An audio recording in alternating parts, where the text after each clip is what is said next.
नमस्कार, आप देख रहे हैं जवाब दो। मैं हूं सौरभ शर्मा। स्वागत है आप सभी का। 75 साल हो गए, लेकिन पाकिस्तान की विदेश नीति का कोर्स अपडेट नहीं हुआ। पूरी दुनिया में विदेश नीति की परिभाषाएं और टारगेट बदलते गए वक्त के साथ, लेकिन पाकिस्तान का कोई विदेश मंत्री 75 साल में इंडिया फोबिया का इलाज नहीं कर पाया। आजकल पाकिस्तान के नए विदेश मंत्री बिलावल भुट्टो जरदारी पाकिस्तान अपने इतिहास के सबसे बड़े जल संकट में है, लेकिन ऐसे मुश्किल वक्त में भी एक गरीब मुल्क के विदेश मंत्री का काम दुनिया से आर्थिक मदद जुटाना होना चाहिए। अपने देश के आवाम के लिए कहां से कितनी मदद ला सकें, यह फोकस होना चाहिए। बिलावल भुट्टो यूएन गए, बाढ़ का दर्द बताने गए थे, लेकिन उसकी बजाय एक बार फिर कश्मीर का दर्द छलक गया। एक सवाल के जवाब में बिलावल ने कहा कि बाढ़ पर भारत ने हमारी कोई मदद नहीं की, ना हमने भारत से मदद मांगी, क्योंकि भारत अब बदल चुका है। कश्मीर से धारा 370 हटाने का जो काम भारत सरकार ने किया है, वो अब पहले वाले भारत की तरह नहीं रहा। अब हमारे भारत के साथ रिश्ते सुधर नहीं सकते। तो जाहिर है बिलावल का इशारा मोदी के न्यू इंडिया की तरफ है। और सबसे दिलचस्प बात, बिलावल भुट्टो ने यह कहा कि भारत अब सेक्युलर मुल्क नहीं रहा है। यह बात कौन कह रहा है? इस्लामिक रिपब्लिक ऑफ पाकिस्तान के विदेश मंत्री। आगे हम पूरा मसला आपको बताएं, भारत ने भी इसका जवाब दिया, वो भी आपको सुनवाएंगे। लेकिन पहले आप जरा पाकिस्तान के विदेश मंत्री बिलावल भुट्टो जरदारी की हिंदुस्तान पर उगली गई आग को सुनिए।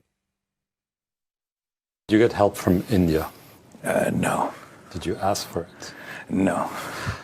How's the relationship with India right now? We have a long and complicated history, To say the least. To say the least, with India. Unfortunately, the India today is a changed India. It is no longer the secular India promised by its founding fathers for all its citizens.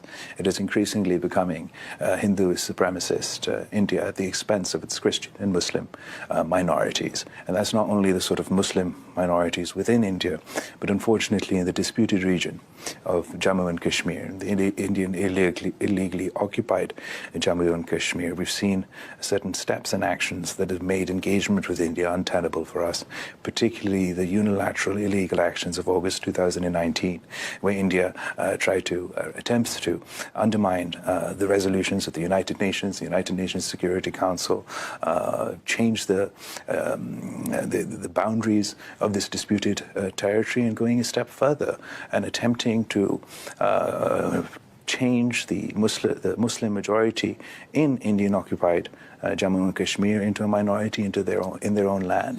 All of this creates very little space for us to engage. It's absolutely a racist policy. It's an Islamofascist, Islamophobic policy. Bilawal Bhutto UN में जाके कह रहे हैं Bharat secular नहीं है, भारत में minorities जो हैं वो इनसिक्योर हैं, भारत में अब फासिस्ट सरकार है, भारत में कास्टिस्ट सरकार है, भारत में इस्लामोफोबिया है। इल्जाम तो बड़े बड़े थे, शब्द भी बहुत बड़े बड़े इस्तेमाल किए बिलावल भुट्टो ने। जवाब उनको मिला यूएन में भारत के संयुक्त सचिव श्रीनिवास गोटरू से। It is ironic that Pakistan is speaking about the rights of minorities. For a country that has even stopped publishing its data to hide its shameful record, it is amazing that they have even brought up this subject. It has a long history of having committed the gravest violations of minority rights that the world has ever seen. चलिए तो इसी पर आज बात करते हैं। पाकिस्तान का कहना यह कि अब हिंदुस्तान बदल गया, इसलिए हिंदुस्तान के साथ अब हमारे रिश्ते जो हैं वो कभी नॉर्मल नहीं हो सकते, हम कभी एंगेज नहीं कर सकते अब इंडिया के साथ जैसे पहले हुआ करता था। भारत बदल चुका है। हमारे साथ मनजिंदर सिरसा जी जुड़ रहे हैं, भारतीय जनता पार्टी के नेता हैं। सिरसा साहब आपका स्वागत है। मुफ्ती वजाहत कासमी साहब हमारे साथ हैं, मुस्लिम राष्ट्रीय मंच से जुड़े हुए हैं। मुफ्ती साहब स्वागत है आपका। अमजद अयूब मिर्जा साहब हमारे साथ लंदन से जुड़ रहे हैं, कश्मीरी एक्टिविस्ट हैं। चूंकि कश्मीर का भी नाम बिलावल भुट्टो साहब ने लिया था, तो वो बताएंगे आपको कश्मीर की हकीकत। मिर्जा साहब स्वागत है आपका। और हमारे दो बहुत खास मेहमान पाकिस्तान से हमारे साथ जुड़ रहे हैं। इरशाद अहमद खान साहब हमारे साथ जुड़ रहे हैं PML नवाज से। खान साहब आपका बहुत स्वागत है इंडिया TV पर। फराज सईद साहब सीनियर जर्नलिस्ट हैं पाकिस्तान के। सईद साहब आपका ही बहुत वेलकम है आज हमारे इस कार्यक्रम में। मैं बिलावल भुट्टो साहब ने जिस बात से शुरुआत की वो ले जाना चाहता हूँ पहले सिरसा साहब के पास। हमारी पाकिस्तानी मेहमानों के लिए बता दूं, बीजेपी हमारी रूलिंग पार्टी के मेंबर हैं।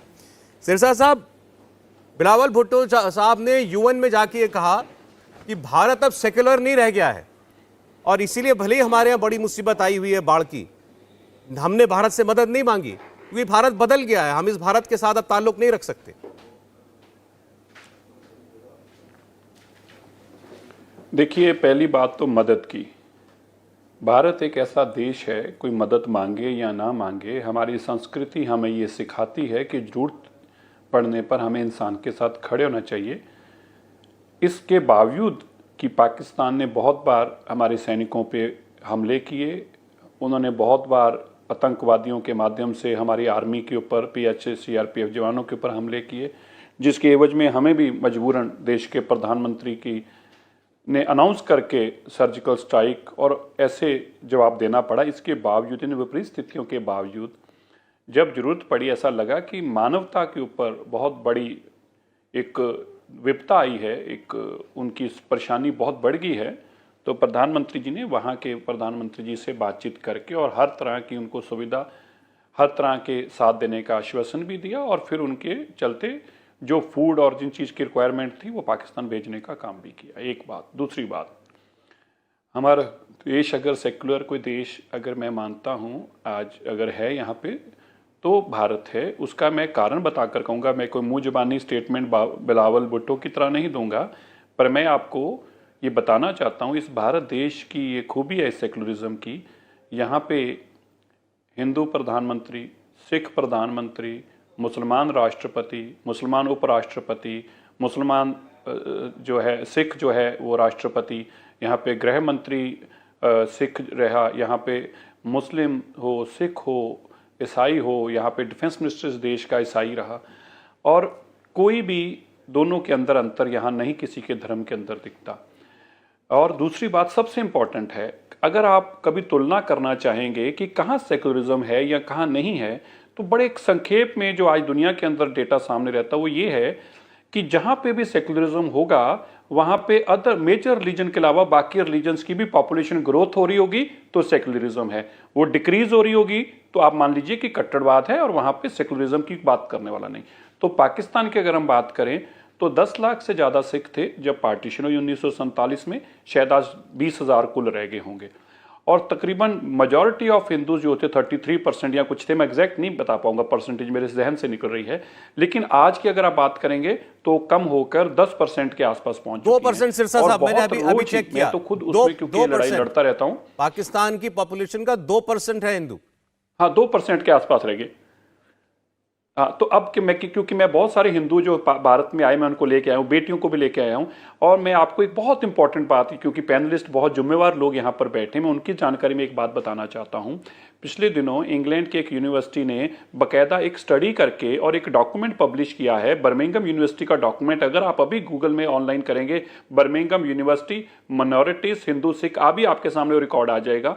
उन्होंने एक डॉक्यूमेंट पब्लिश किया अपनी, जो उन्होंने रिसर्च की थी, रिसर्च डॉक्यूमेंट में बताया कि 1,000 बच्चियां माइनॉरिटीज की हर साल मिनिमम 1,000, और खास तौर पर सिंध से और ईसाई, हिंदू और सिख बच्चियों को अगवा करके जबरन उनका धर्म बदला जाता है। आप जरूर गूगल करके देखिए ताकि इनको आप जवाब दे पाए, तो करके, और उनको बाद में या तो खाड़ी के मुल्कों में या चाइना में बेच दिया जाता है। तो मुझे लगता है बिलावल जी ने, उनकी पॉलिटिकल कंपल्शन है, इसमें कोई शक नहीं है, हर मुल्क की होती है, जब कोई लीडर आके दूसरी जगह बोलता है उसको अपने पीछे मुल्क के लोगों को सुनना होता है। तो पाकिस्तान में बहुत कट्टरवाद है, जिसके चलते अगर बिलावल ये कह देता कि भारत ने हमारी बड़ी सपोर्ट की है और भारत के अंदर सेक्युलरिज्म है, तो शायद उसको पाकिस्तान को घुसने भी ना देता। ये चैलेंज उनके पास है, इसलिए उनको ये बोलना मजबूरी है। लेकिन मैं आपकी बात का जवाब सिरसा साहब जरूर लेना चाहता हूं, आंकड़ों के साथ रखिए, कोई मुंह जुबानी नहीं। ठीक, हमारे साथ चूंकि वहां की रूलिंग पार्टी के मेंबर इस वक्त हैं, इरशाद अहमद खान साहब हमारे साथ हैं, सीनियर लीडर हैं।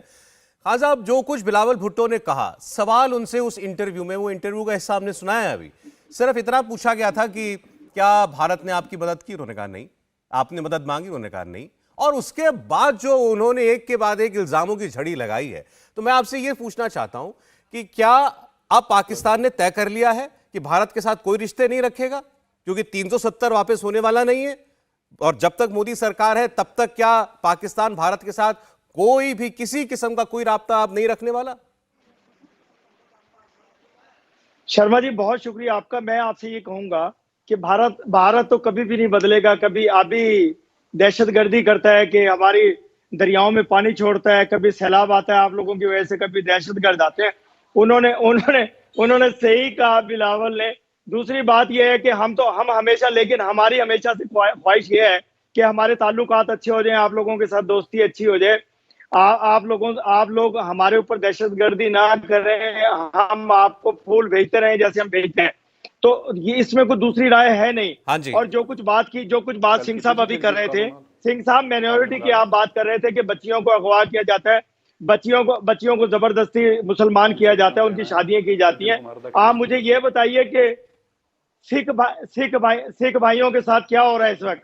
सिख क्यों कनाडा में अपने पंजाब के अलहदगी के लिए तहरीक चला रहे हैं, क्यों अपने वोट डाल रहे हैं? तो आप कह रहे हैं कि माइनॉरिटी के साथ बहुत मोहब्बत है हिंदुस्तान में हिंदुइज्म नहीं है। मुझे सिंह साहब सिर्फ ये जवाब दीजिए कि आपके सिख भाई आपके खिलाफ, आपके मुल्क के खिलाफ, पंजाब की आजादी के लिए क्यों जंग लड़ रहे हैं, क्यों उनके हिंदुस्तान के पंजाब के खिलाफ वोट डाल रहे हैं, क्यों इकट्ठे हुए हैं? मैं ये जवाब लेना चाहूंगा, फिर आपको मुझे मालूम होगा। आपकी बात का जवाब देने के लिए सुकून में हमारे देश की दो सबसे बड़ी माइनॉरिटीज हैं, और बिलावल भुट्टो ने खुद कहा कि दुनिया की सबसे बड़ी माइनॉरिटी हिंदुस्तान में रहती है मुसलमानों की। सिंह साहब हमारी सिख कम्युनिटी के लीडर हैं, हमारे साथ हमारी मुस्लिम कम्युनिटी के लीडर जो हैं मुफ्ती साहब, वो यहाँ बैठे। तो मैंने इनको खास तौर पे इसलिए बुलाया कि ये आपको माइनॉरिटी के हिसाब से भी जवाब दे। मैं पहले आपसे ये पूछना चाहता हूँ, ये सारी बातें जो आपने भी कही कि हमारी दरियाओं से पानी छोड़ा गया तो बाढ़ आ गई पाकिस्तान के अंदर। आप भी तकरीब करेंगे जी, बिल्कुल ठीक। तो बिलावल साहब को तो ये बात बोलनी चाहिए थी ना, ये इल्जाम लगाते भारत के ऊपर जाके कि पाकिस्तान में जो इतिहास की आपके पूरे इतिहास की जो सबसे खतरनाक बाढ़ आई है वो हिंदुस्तान के छोड़े गए पानी की वजह से आई है। यूएन में आप हमको इस मामले पर लेकर के जाते, आप वहां पे जाके कश्मीर बोल रहे हैं, आप वहां पे जाके माइनॉरिटी बोल रहे हैं। ये तो बात समझ में नहीं आई। जी मैं जवाब देता हूँ। नहीं, कश्मीर इसलिए बोल रहे हैं कि कश्मीर में मुसलमानों के साथ जुल्म हो रहा है, ये आप मान जाइए कि उन्हें देखिए कि चौथा साल होने को आया, उनको बंदी बनाया हुआ है आपने, उनको आजाद नहीं कर रहे हैं, उनको बंद किया हुआ है कश्मीरियों को। और मैं एक बात हमेशा ये कहता हूँ कि ये जो मुसलमान और जो इंसान का कत्ल पूरी इंसानियत का कत्ल है। आप मुसलसल कश्मीर में जुल्म बर्बरियत आपने फैलाया हुआ है। आपकी बात सुन के अमजद अयूब मिर्जा ने सर पकड़ लिया अपना। मुसलमानों के लिए मानना। मैं आपको बताऊं, कभी आप वीजा ट्राई करें भारत का, और उसके बाद हो सकता है कश्मीर भी आपको हम दिखा पाए। मैं आया हूं, मैं बहुत खूबसूरत है। हाँ तो सर, जब आप आए हुए हैं तो फिर कौन से बंदी हैं? जरा एक बार मिर्जा साहब इस बात पर जवाब दे दें, कश्मीर की बात है। मिर्जा जी मैं आया, खान साहब एक मिनट। जी मिर्जा साहब, मैं किस बात का जवाब दूंगा? तो हर बात का जवाब दे सकता हूं। कश्मीर में इस साल तारीख की रिकॉर्ड टूरिज्म हुई है। 10 महीने में जो है वो 80 लाख टूरिस्ट जो है वो गया है कश्मीर में। मल्टीप्लेक्स सिनेमा अभी खुला है 30 साल के बाद कश्मीर में। और दुनिया का बुलंद तरीन जो रेलवे ब्रिज है चिनाब वैली में, वो रेलवे ब्रिज अपने तकमील के आखिरी मराहिल में है। सड़कें बन रही, कनेक्टिविटी हो रही है। हजारों करोड़ रुपया जो है इंडियन रुपीज, जो कि पाकिस्तान का जो है वो डबल आप समझ लें पाकिस्तानी करेंसी में, हजारों करोड़ रुपए जो है कश्मीर में लगाए गए हैं डेवलपमेंट पे। इलेक्शन हुए पंचायत के, फिर डीडीसी इलेक्शन हुए। कल मनोहर सिन्हा लेफ्टिनेंट गवर्नर ने बयान दिया कि 80% तैयारियां इलेक्शन की मुकम्मल हो चुकी हैं। तमाम सियासी पार्टियां इलेक्शन में जा रही हैं। मुझे समझ नहीं आता कि ये कौन सी ख्वाबों की दुनिया में रहते हैं। ये जो दहशतगर्द हम न्यूट्रलाइज करते हैं कश्मीर में, जैश ए मोहम्मद, लश्कर तैयबा के, ये उनको कहते हैं कि जी मासूम कश्मीरियों को मार दिया भारतीय सेना ने, और इनके अखबारों में खबर छपती है। लेकिन आप जब इजाजत देंगे तो मैं जरा बिलावल भुट्टो साहब की बात का जवाब देना ज्यादा पसंद करूंगा, लेकिन जब आप इजाजत देंगे दीजिए। जी नहीं बोलिए, आप बोलिए। देखें, पहली बात तो यह कि उन्होंने कहा इंडिया बदल गया है। इंडिया बिल्कुल बदल गया है। पहले इंडिया की जो गवर्नमेंट्स आती थी वो इंटरनेशनल पावर्स की लैकीज बना दिया था उन्होंने भारत को। आज जो गवर्नमेंट भारत में है उसने इंडिया को इंडिपेंडेंट कंट्री बनाया है। इंडिपेंडेंट फॉरेन पॉलिसी चला रहा है इंडिया आज यही वजह है कि इतनी इकोनॉमिक डेवलपमेंट हुई है, जिसकी वजह से आज भारत दुनिया की 5वीं बड़ी इकोनॉमी बन गया है। बर्तानिया को सरपास कर गया है। बर्तानिया 6ठे नंबर पे है और भारत 5वें नंबर पे। ये बात इनको निगली नहीं जा रही। फिर बिलावल भुट्टो ने कहा कि इंडिया ने इलीगली कश्मीर को ऑक्युपाई किया है। तो मुझे हंसी भी आ रही थी और अफसोस भी हो रहा था कि ये नौजवान का पहला एक बड़ा इसको मंच मिला है एज फॉरेन मिनिस्टर। ये क्या कह रहा है? 22 अक्टूबर 1947 को तो पाकिस्तान ने हमला किया और आज तक इलीगली ऑक्युपाई किया हुआ है जम्मू कश्मीर के इस वेस्टर्न इलाके को और गिलगित बल्तिस्तान को। इंडिया तो वहां कश्मीरियों को बचाने के लिए आया था। जी ठीक है। फिर ये कहते हैं कि पाकिस्तान जो है वो इन्होंने कहा, ये जो मुस्लिम लीग नून के बैठे हुए हैं हमारे साथ पैनल पे, कहते हैं कि जी भारत ने पानी छोड़ा तो सैलाब आया। इनसे पूछे कि जो क्लाइमेट चेंज की वजह से जो गिलगित बल्तिस्तान के 250 ग्लेशियर में जो फटे हैं, उनके अंदर जो ग्लेशियर फटे हैं उनसे जो पानी रिलीज हुआ है, इनसे उससे सैलाब आया है। मैंने तो उनसे पूछा, मुझे हैरानी इस बात की हुई कि जो बात खान साहब कह रहे हैं ये खुद रूलिंग पार्टी के हैं, तो ये बात तो बिलावल भुट्टो भी नहीं कह रहे। बिलावल भुट्टो भी क्लाइमेट चेंज को रो रहे हैं। उन्होंने कहा क्लाइमेट चेंज हो गया, हम मैं बताऊंगा आपको आपके मैं एक बार सर जरा सारे मेहमानों को एक बार मैं ले आऊं चर्चा में, उसके बाद मैं देखिए फराज साहब इंतजार कर रहे हैं देर से, एक वो भी जवाब देंगे आप। मुझे लगता है कि पाकिस्तान का पॉइंट ऑफ व्यू उनके जरिए भी आएगा। फराज साहब, चर्चा में है आपके फॉरेन मिनिस्टर की स्पीच। आपके फॉरेन मिनिस्टर की स्पीच में सेंटर में केवल और केवल हिंदुस्तान था, हिंदुस्तान का उनका नजरिया था। उसमें कहां बात थी पाकिस्तान की? उसमें कहां बात थी पाकिस्तान इस वक्त जिन हालात से जूझ रहा है? $30 बिलियन का नुकसान वो खुद अपने मुंह से कह रहे हैं कि पाकिस्तान को हो गया है। पाकिस्तान को खड़ा करने में इस वक्त वो पूरी दुनिया की मदद की उम्मीद कर रहे हैं और उसका जिक्र नहीं, जिक्र सारा हिंदुस्तान का। Thank you Saurabh. अच्छा, उसके अंदर ना अब हम ऑब्जेक्टिवली बात नहीं कर रहे। सिंह साहब ने कहा कि पाकिस्तान के अंदर, और आपने एक सर्वे का भी नोट किया कि पाकिस्तान के अंदर 1947 से 2022 तक जो माइनॉरिटी की पॉपुलेशन है वो गिर गई है। और इंडिया के अंदर कहा जाता है कि पाकिस्तान के अंदर जो माइनॉरिटी की पॉपुलेशन थी that was about 22 to 23%। That was in undivided Pakistan. West Pakistan जो कि आज का पाकिस्तान है, उसके अंदर हमेशा से पाकिस्तान की पॉपुलेशन, जो माइनॉरिटी की पॉपुलेशन है, वो 3% से नीचे रही है और आज भी तकरीबन 3% के ऊपर ही होवर कर रही है। सो एक मिथ ये है कि पाकिस्तान के जो माइनॉरिटी पॉपुलेशन है, जो डिवाइडेड पाकिस्तान है, उसके अंदर माइनॉरिटी पॉपुलेशन डिक्रीज कर रही है। हमारे जो ऑफिशियल सेंसस डेटा है वेस्ट पाकिस्तान का, जो आज का पाकिस्तान है, उसके अंदर माइनॉरिटीज कभी श्रिंक नहीं की। दूसरी चीज, आपने बिल्कुल सही बात की कि जो बिलावल ने कहा, बिलावल भुट्टो जो हमारे फॉरेन मिनिस्टर है, उन्होंने चैनल 24 के ऊपर on sidelines of UN general assembly, देखें हमारे पास दो मुल्कों के बीच में डिसएंगेजमेंट क्यों हुई?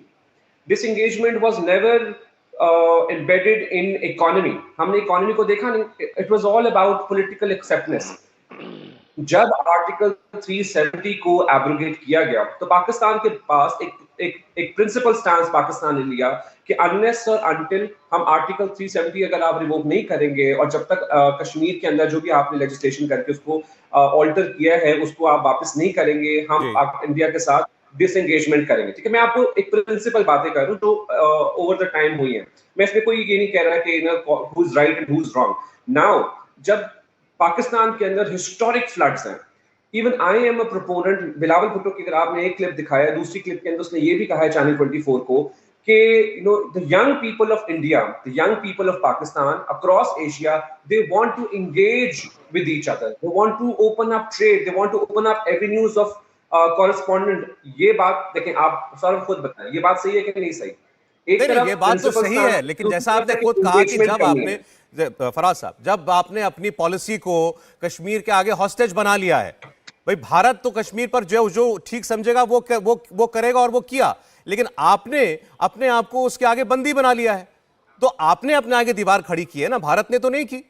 अभी आपने खुद ये बात की। लेकिन सौरभ आपने बिल्कुल सही बात की, लेकिन देखिए मैं आपको बताता हूँ कि जब डायलॉग होता है ना, देखिए डायलॉग हमेशा खत्म नहीं होना चाहिए, जिसको हम डिटॉन्ट कहते हैं अपनी इंटरनेशनल आईआर की जुबान के अंदर, कि हमने डायलॉग को हमेशा खुले रखना है। पाकिस्तान का जो नैरेटिव, जो आम आदमी का नैरेटिव है कि हमें एंगेजमेंट करनी है इंडिया के साथ। आपने देखा फॉरेन मिनिस्टर ने तो ये फराज साहब, ये जो आपने शब्द एंगेजमेंट इस्तेमाल किया, बिलावल भुट्टो साहब ने अपने इंटरव्यू में यही शब्द इस्तेमाल किया कि अब हम एंगेज नहीं कर सकते पाकिस्तान के साथ? बहरहाल मैं मुफ्ती साहब से दो बातों का जवाब देना चाहता हूं जो आपने भी कही है और खान साहब ने भी कही है। तो कोई आया नहीं ना, इतने हिस्टोरिक फ्लड्स आए। कौन आएगा, कौन पहल करेगा?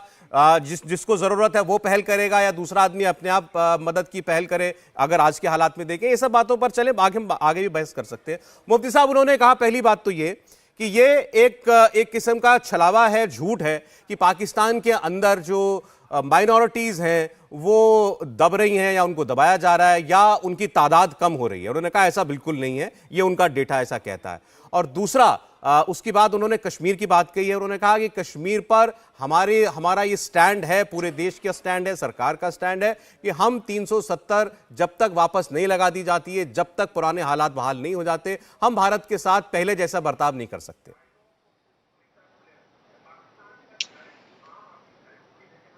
देखिए सौरभ, ये जानबूझ करके झूठ बोला जा रहा है। ये पूरी दुनिया देख रही है कि कश्मीर जितना इन 3-4 सालों में खुला है और जितना ओपन हुआ है और जितना वहाँ के लोगों ने आज़ादी की ज़िंदगी गुजारी है, पिछले 70-75 सालों में कभी नहीं गुजारी है। और मैं भी कश्मीर अभी गया था थोड़े दिन पहले, सारी चीज़ें बहुत करीब से देख करके आया हूँ। और मैं एक चीज़ ये अर्ज़ कर दूँ कि कश्मीर से लेकर के कन्याकुमारी तक भारत के मुसलमान किसी एक ने भी आज तक ये इच्छा जाहिर नहीं की होगी सौरभ कि हम यहाँ हिंदुस्तान की गवर्नमेंट से परेशान हैं, हम पाकिस्तान या बांग्लादेश जाना चाहते हैं। अगर पाकिस्तान के पास इस तरह की कोई एप्लीकेशन है तो वो बताए। लेकिन हमारे मुल्क के पास वहाँ से हजारों माइनॉरिटी परिवार आ भी चुके हैं और इस तरह के किस्से भी आते रहते हैं। और जहाँ तक मैंने पूरी देखभाल वहाँ की है और सारी चीज़ों को समझा है सौरभ, बहुत अजीब सी एक बात यह है कि ये वहाँ पर माहौल इस तरह का क्रिएट किया जाता है और इस तरह का किरदार बनाया जाता है लोगों का कि वो वहाँ सिख बरादरी के लोग या हिंदू बरादरी के लोग अपने आप को छोटा महसूस करते हैं, अपने आप को मुआशी एतबार से तंग, यानी इक्तिसादी एतबार से उनका दायरा तंग हो जाता है। उनकी लड़कियां ये लोग लेकर चले जाते हैं और उनकी दादागिरी वहाँ है। मैंने बहुत सारे यूट्यूब पर भी इंटरव्यूज देखे हैं, सारी चीज़ें देखी हैं। और ये किस सेकुलरता की बात कर रहे हैं? और बिलावल के मुंह से तो मुझे ये बातें बिल्कुल अच्छी नहीं लग रही है सौरभ।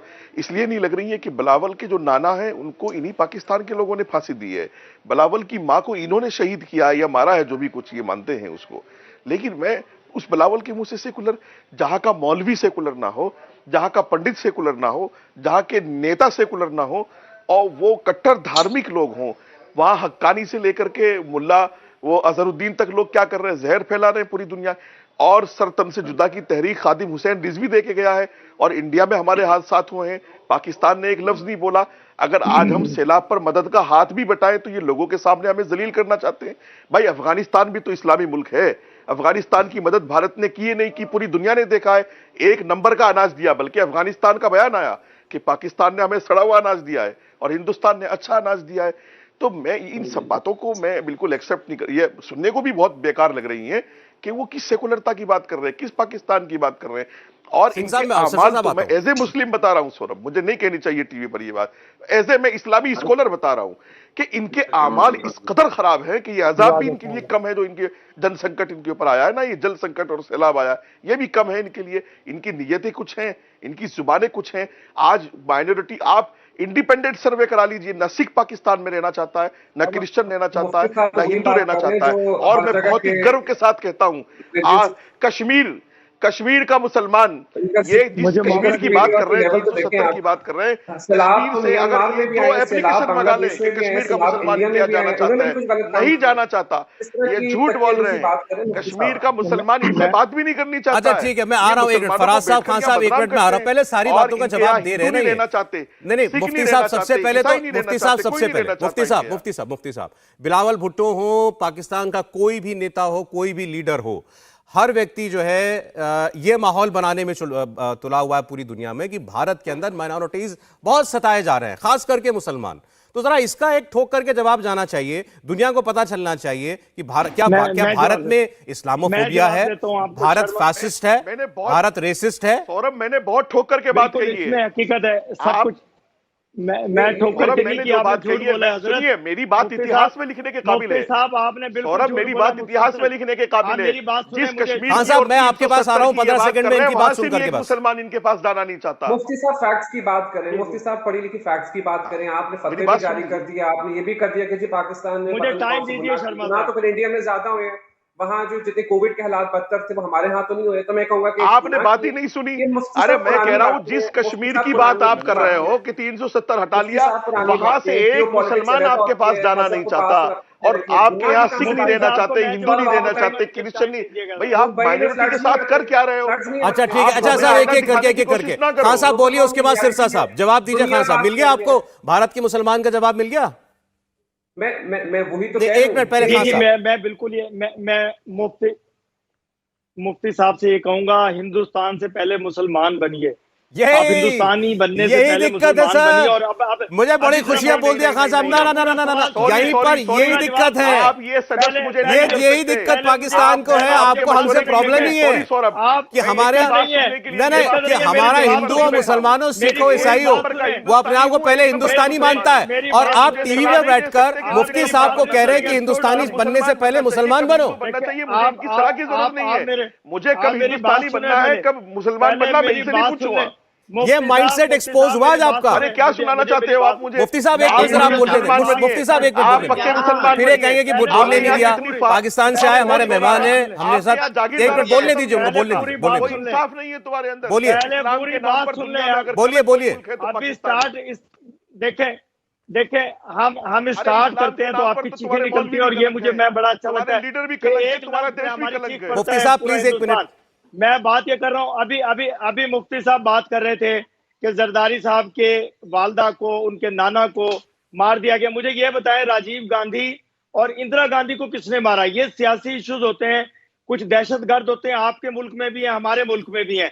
तो इसको इस इशू पे मत लेके जाइए कि जी वो फॉरेन मिनिस्टर बन गया, उसके नाना को भी मार दिया उसके। हमारे यहाँ तो भाई साहब, मुफ्ती साहब जरा होश के नाखून लें, यूट्यूब से बाहर निकले, इस्लाम की बात करें। यूट्यूब हमारे मुल्क की सर एक एक करके जरा अभी खान साहब की आवाज आई। दहशतगर्दी का कैसे तस्वर नहीं है? आए दिन आप लोग दहशतगर्दी, आए दिन मैंने स्टार्ट यही लिया था, आए दिन दहशतगर्दी आप लोग करते हैं। कभी अभिनंदन आता है, मुझे फूल फेंकने आता है मेरी सरहद पे, वो कभी कोई आता है, कभी कोई आता है। क्यों गया था अभिनंदन? हमारी सरहदें में क्यों गया था अभिनंदन? ताकतवर फौज। अरे सर क्यों जाना पड़ा था, ये भी तो बताइए ना, क्यों जाना पड़ा था? आपने पहले यहाँ दहशतगर्द भेजे थे। दहशतगर्दी के लिए वो आया था, वो दहशतगर्दी के लिए, वो दहशतगर्दी थी, दहशतगर्दी वो दहशतगर्दी का जवाब था, और बहुत जोरदार जवाब मिला था आपको। नहीं पहले एक सेकंड, मैं तो पहले उसी बात पर आना चाहता हूं जो अभी आपने कही। एक सेकंड, ये मुफ्ती साहब से कहते हैं कि आप हिंदुस्तानी पहले नहीं, पहले मुसलमान बनिए, ये आप सिखाना चाहते हैं, और आपकी एक ख्वाहिश है कि भारत में ऐसा हो जाए। ऐसा होगा नहीं। नहीं एक मिनट, सिरसा साहब आपने देख लिया, कोशिश क्या है? कोई कोशिश नहीं है, बात नहीं सुनते पूरी, आप अंदर दरमियान में लोग है।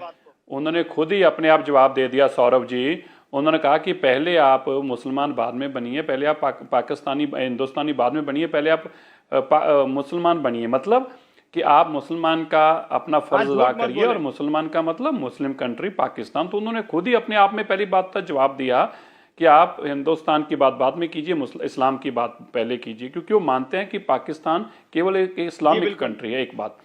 दूसरी बात, मैं आपको उनको 2-3 बातें जरूर कहना चाहता हूँ, और आप नोट करके इरशाद जी आप लिख लीजिए, और फिर अगर अच्छा होगा अगर आप उसका जवाब दे पाएँ। आपने सेकुलर और कम्युनल की बात की, मैंने पहले भी आंकड़ों की बात की थी, दोबारा से बता दूं। पहले मैं आपको पॉलिटिकल एक एंगल बताया था, आप सुनिए कि हमारा सिस्टमेटिक एंगल क्या। देश के अंदर पाकिस्तान ने क्या कभी कोई सिख आर्मी जनरल बन पाया? छोड़िए आर्मी जनरल, कोई लेफ्टिनेंट जनरल बन पाया हो? कोई रेजिमेंट हो सिखों की, कोई हिंदुओं की रेजिमेंट हो, कोई आप बटालियन छोड़ दीजिए, कोई आर्मी की बटालियन हो, कोई आईपीएस अफसर या आपके पाकिस्तान पुलिस सर्विसेज में कोई अफसर हो। हमारे यहाँ पे कितने स्टेट्स के डीजीपी, कितने आईपीएस, आज मेरा ख्याल 400 से ज़्यादा आईपीएस जो हैं वो सिख हैं, और 1200-1300 आईपीएस ऑफिसर्स जो हैं वो देश भर के अंदर इस्लाम मुसलमान की तरफ से भी हैं। हमारे यहाँ हिंदू सिख मुसलमान आईपीएस नहीं, आईपीएस ही है बस, इंडियन पुलिस सर्विसेज, उसके सिर पे दस्तार है तो सिख है। हमारे यहाँ पे ऐसा नहीं। इसी तरह कितनी बटालियंस हैं जिसमें मुस्लिम हैं, कितनी बटालियंस हैं जिसमें सिख हैं, कितनी रेजिमेंट्स हैं जिसमें मुस्लिम हैं, कितनी रेजिमेंट्स हैं जिनमें सिख हैं, और हज़ारों की तादाद में सिख, मुसलमान और क्रिश्चियन हमारे यहाँ आर्मी के अंदर है, इसी तरह एयरफोर्स के अंदर है, इसी तरह नेवी के अंदर है, इसी तरह जुडिशरी के अंदर है। तो आप मुझे, अगर आपके पास पेपर पेन हो और आप नाम बता सकते हो, मैं तो हज़ारों की बात कह दी, तो लाखों में भी हैं, तो मेरे को अगर आप 2 नाम भी गिना सकते हो जिसको आप कह सकते हो कि आर्मी में फलाने आर्मी जनरल आपके हमारे सिख रहे हो पाकिस्तान में, कोई पुलिस के चीफ रहे हो पाकिस्तान के अंदर। और लास्ट एक बहुत इंपॉर्टेंट बात जो सौरभ जी आपको हमेशा याद रखनी चाहिए, भारत मुल्क है हिंदू का, सिख का, हम सेकुलर हैं, इसीलिए पाकिस्तान से अगर कोई आता है तो भारत में आके सिख बसना चाहता है क्योंकि भारत यहाँ सिख सेफ हैं। इसी तरह कोई हिंदू आता है तो आना चाहता है। पर आप मुझे एक उस सिख का नाम बता दीजिए, एक, और एक मुसलमान का नाम बता दीजिए जो भारत छोड़कर पाकिस्तान में जाना चाहता हो और गया हो। एक ऐसे आदमी का इरशाद जी अगर आप नाम बता पाएं, और एक सिख का, दो का नहीं, और मैं आपको लाखों सिखों के नाम बताता हूं जिनको मैं पाकिस्तान से, हजारों को तो मैं ही लेके आया हूं भारत के अंदर। तो इससे बड़ा क्लियर से है कि क्यों पाकिस्तान छोड़ने को लोग मजबूर हैं। तो मैंने जितनी बातें आपके साथ कही हैं हवा में नहीं की, मैंने आंकड़ों के साथ बातें की हैं, और अगर आप मेरे किसी आंकड़े का जवाब दे पाए तो मुझे खुशी होगी। बोलिए इरशाद साहब, फिर मिर्जा साहब में आता हूं। इरशाद जी।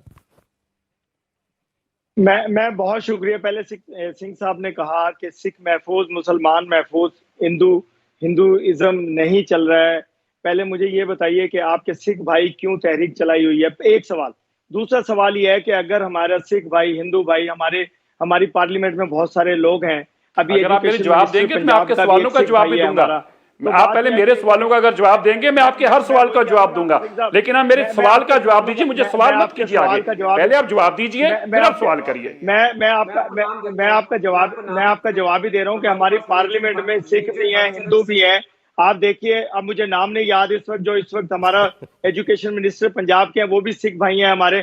तो बात यह है कि तादाद थोड़ी है यहाँ सिखों की, हिंदू कम्युनिटी की तादाद थोड़ी है, और जो पढ़े लिखे लोग हैं अल्हम्दुलिल्लाह बड़ी अच्छी तादाद थोड़ी क्यों है, यही तो सवाल है। जर्नल नहीं बना तो हमारा अच्छी बात मान गए, तादाद कम है ये तो मान गए बात। यही थोड़े लोग हमारे पास। देखें मैं आपकी दूसरी बात का जवाब दे रहा हूँ कि आप हैं 2.5 अरब, हम हैं 21 करोड़। आप उसका मुकाबला मत कीजिए कि वो जो 2.5 अरब है उसमें 50 करोड़ हमारे मुसलमान हैं वहां आपके पास। इसलिए आपकी आर्मी में, आपकी जगहों पर हैं, जितने हम हैं उससे डबल हमारे मुसलमान हिंदुस्तान में। इसलिए वो आपके, क्योंकि मुसलमानों मुझे आपकी बात नहीं समझ में आ रही। हमारे मुसलमान क्या होता है, ये क्या मतलब है हमारे मुसलमान आपके यहाँ पर हैं? तो यही तो मैं कह रहा हूँ, इसका तो मुझे क्या लॉजिक क्या है इस बात का? मुफ्ती साहब मुसलमान कह रहे हैं हमारे 50 करोड़ मुसलमान आपके यहाँ पर है। मुसलमान का मतलब मुसलमान, मैं ये कह रहा हूँ फर्क करना सीखिए आप इरशाद साहब, फर्क करना सीखिए। हिंदुस्तानी मुसलमान है, हिंदुस्तानी मुसलमान है। मुफ्ती साहब बोलिए मुफ्ती साहब की आवाज लिखी है कि हमें आप पाकिस्तान बुला लीजिए, मात्र एक मुस्लिम का बस।